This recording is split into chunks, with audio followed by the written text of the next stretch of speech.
Anti-intellectualism has been a constant thread winding its way through our political and cultural life, nurtured by the false notion that democracy means that my ignorance is just as good as your knowledge.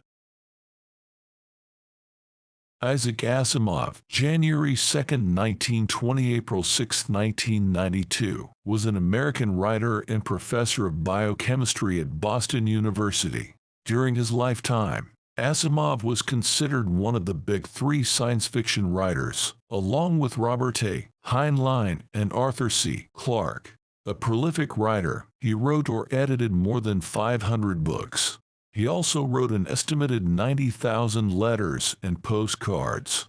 Best known for his hard science fiction, Asimov also wrote mysteries and fantasy, as well as much nonfiction. Never let your sense of morals prevent you from doing what is right.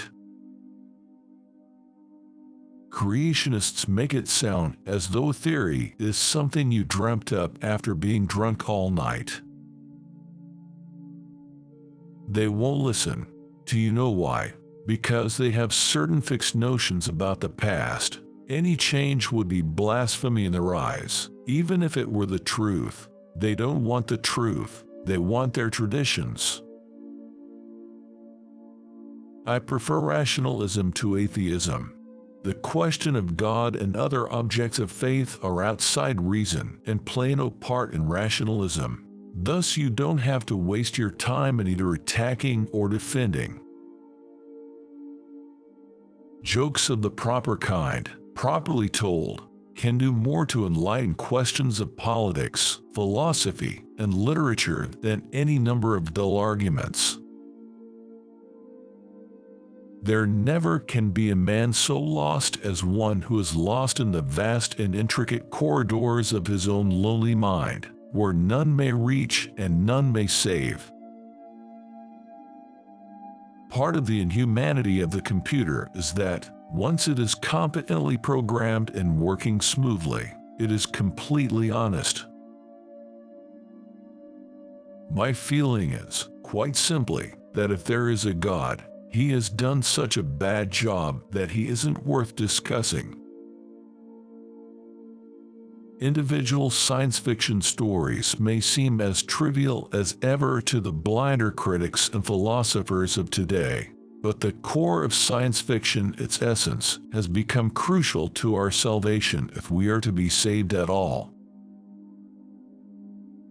If you are born in a cubicle and grow up in a corridor, and work in a cell, and vacation in a crowded sin room, then coming up into the open with nothing but the sky over you might just give you a nervous breakdown.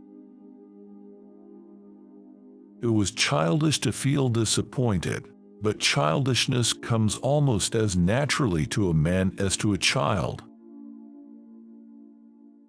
All the hundreds of millions of people who, in their time, believed the earth was flat never succeeded in unrounding it by an inch. There is nothing frightening about an eternal dreamless sleep.